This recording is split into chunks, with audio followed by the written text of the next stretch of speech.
آدم ثانی حضرت نوح علیہ السلام کا قصہ۔ حضرت آدم علیہ السلام کے بعد مشہور انبیاء میں سے ایک حضرت نوح علیہ السلام ہیں۔ آپ علیہ السلام کی ولادت حضرت آدم علیہ السلام کی وفات کے 126 سال بعد ہوئی۔ آپ علیہ السلام کو 1000 سال کی عمر ملی۔ اس میں سے 950 سال تک آپ علیہ السلام اپنی قوم کو نصیحت کرتے رہے۔ حضرت نوح علیہ السلام کا اصل نام عبد الغفار تھا،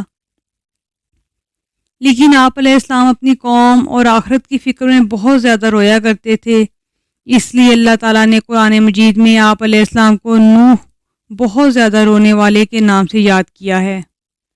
آپ علیہ السلام معمولی نعمتوں پر بھی اللہ تعالیٰ کا شکر ادا کیا کرتے تھے، اس وجہ سے اللہ تعالیٰ نے آپ علیہ السلام کو عبد الشکور کے لقب سے یاد کیا ہے۔ فرمان الہی ہے، بے شک وہ نوح علیہ السلام ہمارا شکر گزار بندہ تھا۔ حضرت نوح علیہ السلام کا اللہ رب العزت نے قرآن مجید میں 43 مقامات پر ذکر فرمایا، اور قرآن مجید کی ایک سورت سورہ نوح کے نام پر آپ علیہ السلام کے نام پر ہے۔ اللہ تعالیٰ نے حضرت آدم علیہ السلام کی اولاد میں خوب برکت فرمائی، اور اولاد آدم سے بہت سی بستیاں آباد ہو گئیں۔ تمام لوگ سابق انبیاء علیہ السلام کی تعلیمات کے مطابق صرف اللہ تعالیٰ کی عبادت کرتے اور اس کے ساتھ کسی کو شریک نہیں ٹھہراتے تھے۔ آدم کا اللہ تعالیٰ کی عبادت کرنا شیطان پر بہت گراں گزرتا تھا، اور وہ اس سوچ میں تھا کہ کسی نہ کسی طرح اولاد آدم کو گمراہی میں مبتلا کر کے اللہ سبحانہ تعالیٰ کی رحمت سے دور کیا جائے۔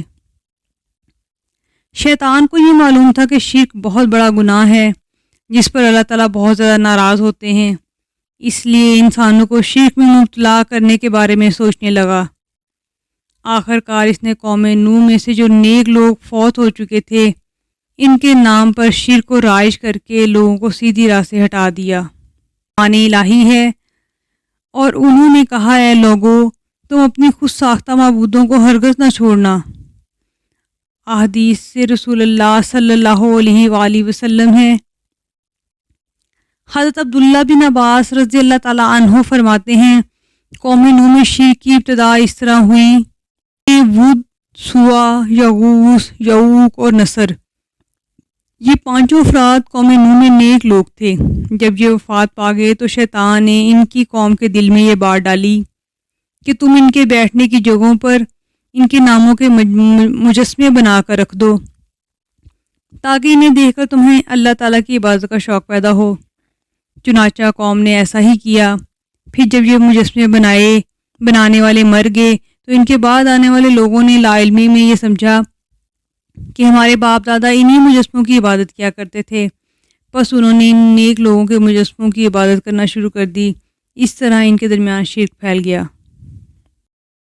ہم نے حبشہ میں ایک خوبصورت گرجا گھر دیکھا جس میں انبیاء علیہ السلام اور نیک لوگوں کی تصاویر تھیں۔ ہم نے آپ صلی اللہ علیہ وآلہ وسلم کے سامنے اس گرجا گھر اور تصویروں کا ذکر کیا تو آپ صلی اللہ علیہ وآلہ وسلم نے فرمایا، یہود و نصارہ میں جب کوئی نیک آدمی فوت ہو جاتا تو وہ اس کی قبر پر عبادت گاہ گرجا گھر تعمیر کرتے اور اس میں ان فوت شدہ لوگوں کی تصاویر بنا کر رکھ لیتے۔ قیامت کے دن یہ گمراہ لوگ اللہ کے نزدیک بدترین مخلوق ہوں گے۔ جب قوم نوح میں 5 نیک لوگوں کے مجسموں کی پوجا عام ہو گئی اور لوگ اللہ تعالیٰ کو چھوڑ کر بتوں مجسموں کی پوجا کرنے لگے تو اللہ تعالیٰ نے اپنے بندوں پر رحمت فرماتے ہوئے انہیں سیدھی راہ پر لانے کے لیے انہی میں سے ایک بندہ حضرت نوح علیہ السلام کو نبی بنا کر بھیجا۔ جب آپ علیہ السلام کو مبعوث کیا گیا اس وقت آپ کی عمر 50 سال تھی۔ فرمان الہی ہے، یقیناً ہم نے نوح علیہ السلام کو ان کی قوم کی طرف نبی بنا کر بھیجا اور ان سے کہا کہ آپ اپنی قوم کو ڈرائیے اس سے پہلے کہ ان پر دردناک عذاب آ جائے۔ بحوالہ سورہ نوح آیت نمبر 1۔ رسول اکرم صلی اللہ علیہ وآلہ وسلم نے فرمایا، لوگ محشر کے میدان میں نوح علیہ السلام کے پاس بھی جائیں گے اور کہیں گے، اے نوح علیہ السلام، آپ زمین والوں کی طرف بھیجے جانے والے پہلے رسول ہیں۔ اللہ تعالیٰ نے آپ کا نام عبد الشکور، شکر گزار بندہ رکھا، آپ ہماری شفاعت فرمائیں۔ نوح علیہ السلام یہ کہتے ہوئے معذرت کر لیں گے کہ اللہ تعالیٰ آج بہت زیادہ غصے میں ہے، اس سے پہلے کبھی اتنے غصے میں نہیں آئے اور نہ ہی بعد میں آئیں گے۔ حوالہ بخاری شریف۔ جب اللہ تعالیٰ نے حضرت نوح علیہ السلام کو نبی بنا کر بھیجا تو انہوں نے اللہ تعالیٰ کے حکم کے مطابق سب سے پہلے اپنی قوم کو اللہ تعالیٰ کی توحید کی طرف بلایا، اور وہ لوگ اللہ تعالیٰ کے ساتھ جنہیں شریک ٹھہرا رہے تھے ان کی عبادت کرنے سے منع کیا۔ فرمان الہی ہے، نوح علیہ السلام نے کہا، اے میری قوم، بے شک میں تمہیں کھلم کھلا ڈرانے والا ہوں، یہ کہ تم اللہ کی عبادت کرو، اس کے عذاب سے ڈرو اور میری اطاعت کرو، وہ تمہارے گناہ معاف کر دے گا اور تمہیں ایک مقررہ مدت تک مہلت دے گا۔ بلا شبہ اللہ تعالیٰ کا وعدہ جب آ جاتا ہے تو اس میں تاخیر نہیں ہوتی، کاش کہ تم یہ بات سمجھ لیتے۔ بحوالہ سورہ نوح آیت نمبر 2 سے 4۔ نوح علیہ السلام نے کہا، اے میری قوم، مجھے بتاؤ کہ اگر میں اپنے رب کی طرف سے واضح دلیل پر ہوں اور مجھے اس نے اپنے پاس سے نبوت عطا کی لیکن وہ تمہاری نگاہوں میں نہ آئی تو کیا میں تمہیں اس کو ماننے پر مجبور کر سکتا ہوں جبکہ تم اسے ناپسند کرتے ہو؟ سورہ ہود آیت نمبر 28۔ احادیث رسول اللہ صلی اللہ علیہ وآلہ وسلم ہے، میں تمہیں دجال سے ڈراتا ہوں اور کوئی نبی ایسا نہیں گزرا جس نے اپنی قوم کو دجال سے نہ ڈرایا ہو، یہاں تک کہ نوح علیہ السلام نے بھی اپنی قوم کو دجال سے ڈرایا، حالانکہ ان کا زمانہ بہت پہلے کا تھا۔ بحوالہ بخاری شریف۔ حضرت نوح علیہ السلام نے نبوت ملنے کے بعد اپنی قوم کی خیر خواہی کرتے ہوئے انہیں اللہ تعالیٰ کا پیغام پہنچایا، مگر قوم نے سرکشی کا مظاہرہ کرتے ہوئے آپ علیہ السلام کو جھٹلایا اور آپ علیہ السلام کی مخلصانہ دعوت کو ماننے سے انکار کر دیا، اور آپ علیہ السلام کے نبی ہونے پر مختلف شبہات کا اظہار کیا کہ تم تو ہماری ہی طرح کے انسان ہو، تم ہمارے بجائے نبوت حق کے حقدار کیسے بن گئے؟ قوم کے سرداروں میں سے کسی نے بھی تمہاری پیروی نہیں کی، تمہاری پیروی صرف معاشرے کے غریب، کم عقل اور بیوقوف لوگوں نے کی ہے، تمہارے پیروکاروں میں سے کوئی بھی ایسی خوبی نظر نہیں آتی جو ہم میں نہ ہو، پھر تو نبی کیسے بن گئے؟ فرمان الہی ہے، نوح علیہ السلام کی قوم کے کافر سرداروں نے کہا، اے نوح، ہم تو تمہیں اپنے جیسا ہی انسان سمجھتے ہیں، اور ہم یہ بھی دیکھتے ہیں کہ ہماری قوم میں سے صرف انہی لوگوں نے بغیر سوچے سمجھے آپ کی پیروی کی ہے جو کم درجے کے ہیں، کم سمجھ والے ہیں، اور ہم یہ بھی کہتے ہیں کہ تمہیں ہم پر کوئی فضیلت نہیں بلکہ ہم تو تمہیں جھوٹا سمجھتے ہیں۔ بحوالہ سورہ ہود آیت نمبر 27۔ نوح علیہ السلام کی قوم کے کافر سرداروں نے صاف کہہ دیا کہ یہ نوح علیہ السلام تو تمہارے ہی جیسا انسان ہے جو تم پر برتری حاصل کرنا چاہتا ہے، اگر اللہ چاہتا تو کسی فرشتے کو رسول بنا کر اتارتا، یہ بات تو ہم نے اپنے اگلے باپ دادا کے زمانے میں بھی نہیں سنی، یقیناً اس آدمی نوح علیہ السلام کو جنون ہو گیا ہے، بس تم اس کے انجام کے بارے میں ایک وقت مقررہ تک انتظار کرو۔ بحوالہ سورۃ المومنون آیت نمبر 24-25۔ حضرت نوح علیہ السلام کے بارے میں قوم کے شبہات ان کی جہالت اور کم عقلی کا واضح ثبوت تھے۔ حق حق ہی ہوتا ہے، چاہے اس کی پیروی قوم کے امیر لوگ کریں یا غریب۔ انسانی تاریخ سے پتہ چلتا ہے کہ حق کی پیروی کرنے میں غریب لوگوں نے ہی پہل کی ہے۔ قوم کے انتہائی سخت رویے کے باوجود بھی حضرت نوح علیہ السلام نے بڑے حوصلے اور صبر کے ساتھ اپنی قوم کو سمجھانے کی کوشش کی اور ان کے شبہات کا ازالہ کرتے ہوئے کہا کہ اللہ تعالیٰ نے مجھے نبی ہونے کی واضح دلیل عطا کی ہے اور میرا تمہارے جیسا انسان ہونا نبوت ملنے میں رکاوٹ نہیں، میری رسالت پر ایمان لانے والوں کا مالی اعتبار سے کمزور ہونا بھی مجھے نبوت ملنے سے مانے نہیں، اس لیے کہ انسان ہونے اور عقل و فہم رکھنے کے اعتبار سے وہ تمہارے ہی جیسے ہیں۔ نبوت اللہ تعالیٰ کی طرف سے رحمت اور اس کا فضل ہے جو اس نے مجھے عطا کیا ہے، مگر تم نے اس کی قدر نہیں کی اور بلا سوچے سمجھے مخالفت پر اتر آئے ہو۔ میں تو تم سے خیر خواہی سے ہی پیش آ رہا ہوں اور اس دعوت پر تم سے کسی اجر کا مطالبہ بھی نہیں کرتا، میرا صلہ اللہ تعالیٰ ہی دے گا۔ تم میرے پیروکاروں کو گھٹیا کہتے ہو اور مجھ سے مطالبہ کرتے ہو کہ میں انہیں اپنے پاس سے دور کر دوں، یاد رکھو میں ایسا ہرگز نہیں کر سکتا، اس لیے کہ ایمان لانے کے بعد اللہ تعالیٰ کے نزدیک ان کا مقام بلند ہو چکا ہے، لہذا تم میری خیر خواہی کو مد نظر رکھتے ہوئے حق بات مان لو۔ فرمان الہی ہے، نوح علیہ السلام نے کہا، اے میری قوم، مجھ میں گمراہی نہیں بلکہ میں تو تمام جہانوں کے رب کا بھیجا ہوا رسول ہوں، میں تو تمہیں اپنے پروردگار کا پیغام پہنچاتا ہوں، تمہاری خیر خواہی کرتا ہوں، اور میں اللہ کی طرف سے وہ باتیں جانتا ہوں جو تمہیں معلوم نہیں۔ سورہ الاعراف آیت نمبر 61-62۔ نوح علیہ السلام نے کہا، سنو، بے شک میں تمہارے لیے ایماندار رسول ہوں، لہٰذا تم اللہ سے ڈرو اور میری اطاعت کرو، اور میں تم سے اس تبلیغ پر کوئی صلہ اجر نہیں مانتا، مگر صلہ تو صرف رب العالمین کے پاس محفوظ ہے۔ بس تم اللہ کے عذاب سے ڈرو اور میری فرمانبرداری کرو۔ اور اے نبی صلی اللہ علیہ وآلہ وسلم، انہیں نوح علیہ السلام کا قصہ پڑھ کر سنائیے، جب انہوں نے اپنی قوم سے فرمایا، اے میری قوم، اگر تمہیں میرا رہنا اور احکام الہی کی نصیحت کرنا بھاری معلوم ہوتا ہے تو یاد رکھو کہ میرا اللہ ہی پر بھروسہ ہے، بس تم اور تمہارے شرکاء مل کر میرے خلاف فیصلہ کر لو، پھر تمہارا فیصلہ تم میں سے کسی سے پوشیدہ نہ رہے، پھر میرے ساتھ وہ کر گزرو اور مجھے مہلت بھی نہ دو، پھر بھی تم اگر حق سے منہ موڑ لو تو میں تم سے کوئی معاوضہ نہیں مانگا، میرا معاوضہ تو صرف اللہ ہی کے ذمے ہے، اور مجھے یہ حکم دیا گیا ہے کہ میں اللہ کا فرمانبردار بندہ بن کر رہوں۔ سورہ یونس آیت نمبر 71-72۔ حضرت نوح علیہ السلام کی قوم کی سرکشی کے باوجود انہیں دن رات دعوت حق دیتے رہے، اور قوم ان پر جو الزامات لگاتی رہی اس کے اچھے انداز میں جواب دیتے رہے، دعوت حق دیتے رہے۔ حضرت نوح علیہ السلام کو 950 سال گزر گئے۔ جب ایک نسل کے لوگ مرنے کے قریب ہوتے تو وہ بعد والوں کو وصیت کر جاتے کہ تم نوح علیہ السلام پر ایمان نہ لانا۔ آخر کار ان کی طبیعت ہی ایسی بن گئی کہ جیسے ایمان اور حق قبول کرنے کی کوئی صورت گوارا نہ تھی۔ انہوں نے بجائے دعوت حق کو قبول کرنے کے آپ علیہ السلام کو مختلف انداز میں دھمکیاں دینا شروع کر دیں، اور ساتھ ہی یہ بھی کہنے لگے کہ جس عذاب سے آپ ہمیں ڈراتے ہیں وہ لے آؤ۔ فرمان الہی ہے، قوم نوح نے کہا، اے نوح، اگر تم اس تبلیغ سے باز نہ آئے تو یقیناً تمہیں سنسار کر دیا جائے گا۔ انہوں نے کہا، اے نوح، تم نے ہم سے بحث کر لی اور خوب بحث کر لی، تم جس عذاب سے ہمیں ڈرا رہے ہو اب اسے لے ہی آؤ اگر تم سچے ہو۔ نوح علیہ السلام نے کہا، عذاب تو صرف اللہ ہی لے کر آئے گا اگر وہ چاہے گا، تم اسے عاجز کرنے والے نہیں ہو۔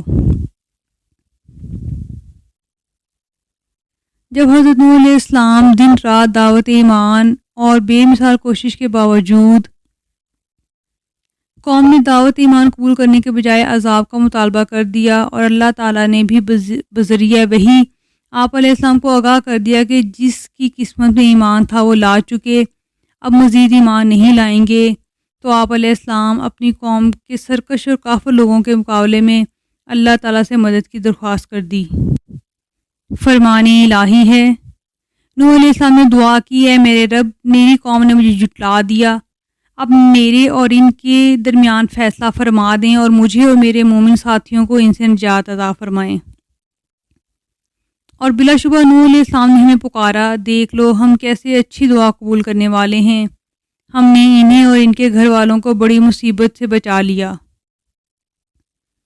اور یہی نعمت ہم نے نوح علیہ السلام کو بھی دی تھی، جب انہوں نے ان انبیاء علیہ السلام سے پہلے ہمیں پکارا تو ہم نے ان کی دعا قبول فرما لی، اور انہیں اور ان کے گھر والوں کو بہت بڑی مصیبت عذاب سے نجات عطا فرمائی۔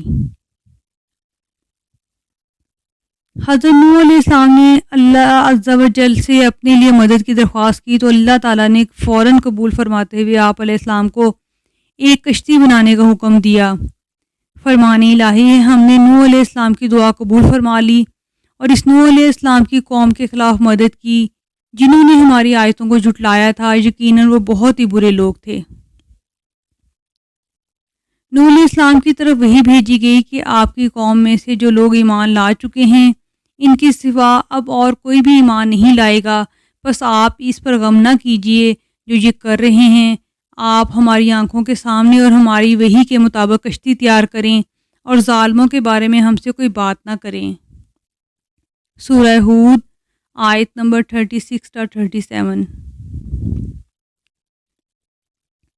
حضرت نوح علیہ السلام اللہ تعالیٰ کے حکم کے مطابق ایک ایسے میدان میں کشتی تیار کرنے میں مصروف ہو گئے جس کے قریب دور دور تک کشتی چلانے کے لیے پانی موجود نہیں تھا۔ آپ علیہ السلام کی قوم کے کافر لوگ جب آپ کے پاس سے گزرتے تو آپ علیہ السلام کا مذاق اڑاتے اور کہتے کہ یہاں تو دور دور تک پانی موجود نہیں ہے اور آپ پانی میں چلانے کے لیے کشتی بنا رہے ہیں۔ ان کے تصور میں بھی نہیں تھا کہ اللہ تعالیٰ انہیں پانی میں غرق کرنے والا ہے۔ آپ علیہ السلام نے انہیں جواب دیتے ہوئے کہ جس طرح آج تم ہمارا مذاق اڑا رہے ہو، اس طرح ایک دن تمہارا بھی مذاق اڑایا جائے گا اور تمہیں بہت جلد معلوم ہو جائے گا کہ اللہ تعالیٰ کا غضب کا شکار ہونے والا کون ہے۔ فرمان الہی ہے، نوح علیہ السلام کشتی بنانے لگے اور جب ان کی قوم کے سردار ان کے پاس سے گزرتے تو ان کا مذاق اڑاتے۔ وہ نوح علیہ السلام سے کہتے اگر تم ہمارا مذاق اڑا رہے ہو تو ہم بھی ایک دن تمہارا اسی طرح مذاق اڑائیں گے جس طرح تم اڑا رہے ہو۔ تمہیں بہت جلد معلوم ہو جائے گا کہ کس پر عذاب آتا ہے اور جو اسے دنیا میں رسوا کر دے گا اور اس پر آخرت میں بھی ہمیشہ کا عذاب نازل ہوگا۔ جب حضرت نوح علیہ السلام کی کشتی تیار ہو چکی تو اللہ عز و جل نے حضرت نوح علیہ السلام کو حکم دیا کہ آپ خود بھی کشتی میں سوار ہو جائیے اور میرے مومن بندوں اور تمام حیوانات میں سے جوڑا جوڑا کشتی میں سوار کر لیجئے، مگر کفار میں سے کسی کو بھی کشتی میں سوار نہ کرنا۔ حضرت نوح علیہ السلام نے اللہ تعالیٰ کے حکم کے مطابق مومن بندوں کو جن کی تعداد 80 تھی کشتی پر سوار کر لیا، جن میں حضرت نوح علیہ السلام کے بیٹے سام، حام، یافت اور ان کی بیویاں بھی شامل تھیں۔ تمام جانداروں کا ایک ایک جوڑا بھی سوار کر لیا۔ پھر اللہ تعالیٰ نے ایسا زبردست طوفان بھیجا کہ آسمان سے بھی زوردار بارش برسنے لگی اور زمین سے بھی پانی ابلنے لگا۔ چند لمحات کے اندر پانی اتنا زیادہ ہو گیا کہ اللہ تعالیٰ کے حکم سے کشتی تیرنے لگی۔ فرمان الہی ہے، یہاں تک کہ جب ہمارا حکم آ پہنچا اور تنور سے پانی ابلنے لگا تو ہم نے کہا اے نوح علیہ السلام، اس کشتی میں ہر قسم کے جانوروں کا ایک ایک جوڑا نر اور مادہ سوار کر لو اور اپنے گھر کے لوگوں مومنوں کو بھی سوائے ان کافر کے جن کے بارے میں غرق ہونے کا حکم آ چکا ہے، اور تمام ایمان والوں کو بھی سوار کر لو۔ اور اس نوح علیہ السلام پر بہت ہی کم لوگ ایمان لائے تھے۔ جب نوح علیہ السلام کشتی میں مومنین کے ساتھ سوار ہو گئے تو ہم نے آسمان کے دروازے موسلادھار بارش کے ساتھ کھول دیے اور زمین سے پانی کے چشمے جاری کر دیے۔ پس یہ زمین اور آسمان کا سارا پانی قوم نوح کی ہلاکت کے لیے جمع ہو گیا جو مقدر ہو چکا تھا، اور ہم نے نوح علیہ السلام اور مومنوں کو تختوں اور کیلوں سے بنی ہوئی کشتی پر سوار کر دیا جو ہماری نگاہ کے سامنے چلتی تھی۔ یہ سب کفار کے برے اعمال کا بدلہ تھا۔ اے نوح علیہ السلام، پھر جب آپ اور آپ کے ساتھی کشتی میں اطمینان سے سوار ہو جاؤ تو اللہ کا شکر ادا کرنا اور کہنا کہ سب تعریفیں اللہ ہی کے لیے ہیں جس نے ہمیں ظالم لوگوں سے نجات عطا فرمائی، اور کہنا کہ اے میرے رب، مجھے کسی بابرکت جگہ پر اتارنا اور آپ ہی سب سے بہتر جگہ پر اتارنے والے ہیں۔ بحوالہ سورۃ المومنون آیت نمبر 28 تا 29۔ جب قوم نوح پر سخت طوفان آیا اور ہر طرف پانی ہی پانی ہو گیا، قوم نوح کی سرکش افراد پانی میں ڈوب کر ہلاک ہو گئے۔ طغیانی کے باوجود بھی حضرت نوح علیہ السلام کی کشتی موجوں پر صحیح سالم چل رہی تھی، اس لیے کہ اس کا محافظ اللہ تعالیٰ تھا۔ بے شک جب پانی کے طوفان میں طغیانی آ گئی تو ہم نے تمہیں نوح علیہ السلام کو کشتی میں سوار کر لیا تاکہ اس واقعے کو تمہارے لیے نصیحت بنا دیں اور یاد رکھنے والے کان اسے یاد رکھیں۔ وہ کشتی انہی پہاڑوں جیسی موجوں میں لے کر چل رہی تھی۔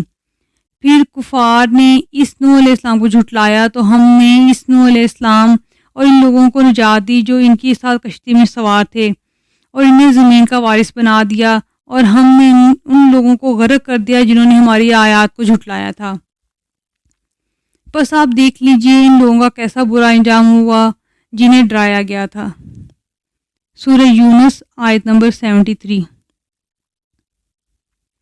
حضرت نوح علیہ السلام کی کشتی اللہ تعالیٰ کی حفاظت میں چل رہی تھی۔ اس دوران آپ علیہ السلام کے سامنے اپنے مشرک بیٹے یام، جن کا لقب کنعان تھا، کو آواز دی کہ آؤ آپ بھی ہمارے دین میں شامل ہو کر ہمارے ساتھ کشتی میں سوار ہو جاؤ۔ بیٹے نے اس نازک موقع پر بھی اپنے باپ کی دعوت کو رد کر دیا اور اپنے ہاتھوں اپنی ہلاکت کو مول لے لیا۔ فرمان الہی ہے، اور نوح علیہ السلام نے اپنے بیٹے یام، جن کا لقب کنعان تھا، کو پکارا جو ان سے دور کچھ فاصلے پر الگ تھلگ تھا، اے میرے بیٹے، ہمارے ساتھ سوار ہو جاؤ اور کفار کے ساتھ نہ رہ جاؤ۔ اس نوح علیہ السلام کے بیٹے نے جواب دیا کہ میں کسی بڑے پہاڑ کی طرف پناہ لے لوں گا اور مجھے پانی میں ڈوبنے سے بچا لے گا۔ نوح علیہ السلام نے بیٹے کو سمجھاتے ہوئے کہا، آج اللہ تعالیٰ کے حکم عذاب سے کوئی بچانے والا نہیں، صرف وہی بچیں گے جن پر اللہ کا رحم ہوگا۔ اسی وقت ان دونوں کے درمیان موج حائل ہوگی اور وہ ڈوبنے والوں میں سے ہو گیا۔ بحوالہ سورہ ہود آیت نمبر 42 تا 43۔ حضرت نوح علیہ السلام نے اپنے مشرک بیٹے کو کشتی پر سوار کرنا چاہا، لیکن اس نے انکار کر دیا۔ پھر آپ علیہ السلام نے اپنی آنکھوں سے اسے موجوں میں ڈوبتے ہوئے دیکھا تو اللہ تعالیٰ سے اسے بچانے کی درخواست کی، جس پر اللہ تعالیٰ نے ناراضگی کا اظہار فرمایا، اس لیے کہ اللہ تعالیٰ کے نزدیک شرک بہت بڑا گناہ ہے۔ فرمان الہی ہے، نوح علیہ السلام نے اپنے رب کو پکارتے ہوئے کہا، اے میرے رب، میرا بیٹا تو میرے گھر والوں میں سے ہے، یقیناً آپ کا وعدہ بالکل سچا ہے اور آپ تمام حاکموں سے بہتر حاکم ہیں۔ اللہ تعالیٰ نے فرمایا، اے نوح، یقیناً وہ آپ کے خاندان میں سے نہیں، اس کے اعمال اچھے نہیں، آپ کو مجھ سے وہ چیز نہیں مانگنی چاہیے جس کا آپ کو علم نہ ہو۔ میں آپ کو نصیحت کرتا ہوں کہ آپ جاہلوں میں شامل نہ ہوں۔ نوح علیہ السلام نے کہا، اے میرے رب، میں آپ کی پناہ چاہتا ہوں اس بات سے کہ آپ سے وہ چیزیں مانگوں جس کا مجھے علم نہ ہو، اور اگر آپ مجھے نہیں بخشیں گے تو مجھ پر رحم نہیں فرمائیں گے تو میں خسارہ پانے والوں میں سے ہو جاؤں گا۔ آسمان سے شدید بارش اور زمین سے پانی کے فوارے نکلنے پر زمین پر بہت سا پانی اکٹھا ہو گیا، جس میں تمام کفار ڈوب گئے، صرف وہی لوگ بچے جو حضرت نوح علیہ السلام کے ساتھ کشتی میں سوار تھے۔ اللہ احکم الحاکمین کے طے کردہ فیصلہ پورا ہو گیا تو اللہ تعالیٰ نے زمین کو حکم دیا کہ جو بھی تمہارے اوپر پانی ہے اسے پی جاؤ، اور آسمان کو حکم دیا کہ بارش برسانا بند کر دو۔ دونوں نے اللہ تعالیٰ کے حکم کی تعمیل کی، زمین کا پانی کم ہونا شروع ہو گیا اور پہاڑوں کی چوٹیاں نظر آنے لگیں، تو حضرت نوح علیہ السلام کی کشتی جودی پہاڑ پر جا ٹھہری جو عراق کے شہر موصل کے قریب ہے۔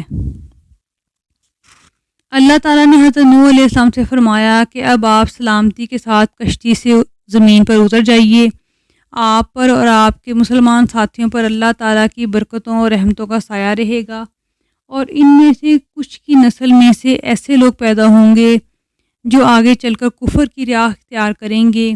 ان کا مقصود دنیا کی عیش و آرام ہوگا، ہم انہیں دنیا سے فائدہ اٹھانے کا موقع تو دیں گے، لیکن آخر کار انہیں دردناک عذاب سے دوچار ہونا پڑے گا۔ فرمان الہی ہے، اے زمین اپنے پانی کو نگل جا اور اے آسمان برسنے سے رک جا۔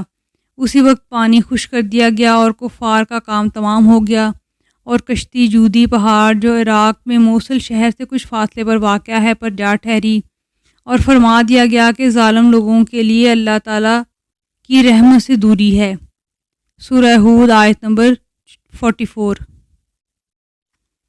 اللہ تعالیٰ نے نوح علیہ السلام کی طرف وحی کی، اے نوح علیہ السلام، ہماری جانب سے سلامتی اور ان برکات کے ساتھ کشتی سے اتر جائیے، اور آپ پر اور آپ کے ساتھی جو مومنین ہیں ان پر ہماری رحمتیں نازل ہوں گی، اور کچھ قوموں کو ہم دنیا میں تو فائدہ پہنچائیں گے لیکن پھر آخرت میں ہماری طرف سے انہیں دردناک عذاب پہنچے گا۔ اللہ تعالیٰ نے حضرت نوح علیہ السلام اور مومنین کو شکر ادا کرنے کا حکم دیا، اس لیے کہ کشتی کو ان کے لیے مسخر فرمایا تھا، اور بعد میں آنے والے لوگوں کے لیے اس واقعے کو عبرت بنا دیا گیا۔ فرمان الہی ہے، اور وہی ہے جس نے یہ تمام جوڑے پیدا کیے اور تمہارے لیے کشتیاں بنائیں اور چوپاہے جانور پیدا کیے جن پر تم سوار ہوتے ہو تاکہ تم ان کی پیٹھ پر سواری کر سکو۔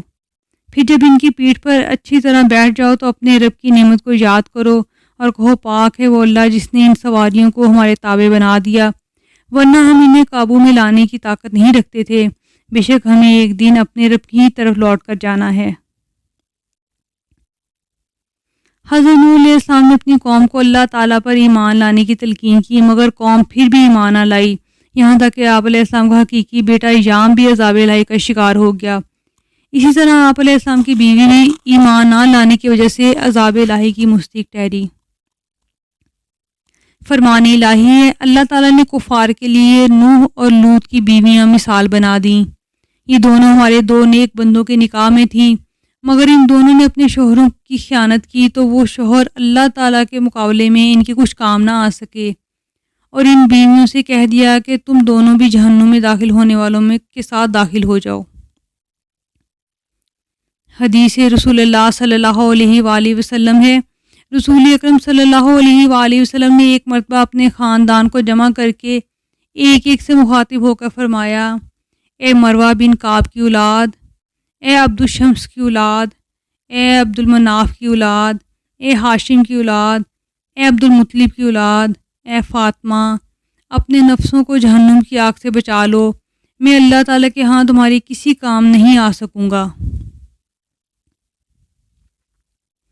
اللہ سبحانہ تعالیٰ نے کفار کو ہلاک کرنے کے بعد زمین کو خشک کر کے رہنے کے قابل بنا دیا، اور آپ علیہ السلام کی اولاد جو کشتی میں آپ علیہ السلام کے ساتھ سوار تھی، ان سے انسانی نسل کو باقی رکھا۔ سام کی نسل سے عربی، فارسی اور رومی وجود میں آئے، یافس کی نسل سے ترک، سکالیا اور یاجوج ماجوج پیدا ہوئے، اور حام کی نسل سے قبطی، سوڈانی قومیں وجود میں آئیں۔ حضرت نوح علیہ السلام کے دور میں آنے والے طوفان سے سوائے کشتی میں سوار افراد کے تمام لوگ ہلاک ہو گئے تھے۔ ان سے آگے پھر انسانی نسل کا سلسلہ چلا، اس لیے حضرت نوح علیہ السلام آدم ثانی، دوسرے آدم کہلاتے ہیں، اور ہم نے نوح علیہ السلام ہی سے نسل کو باقی رکھا۔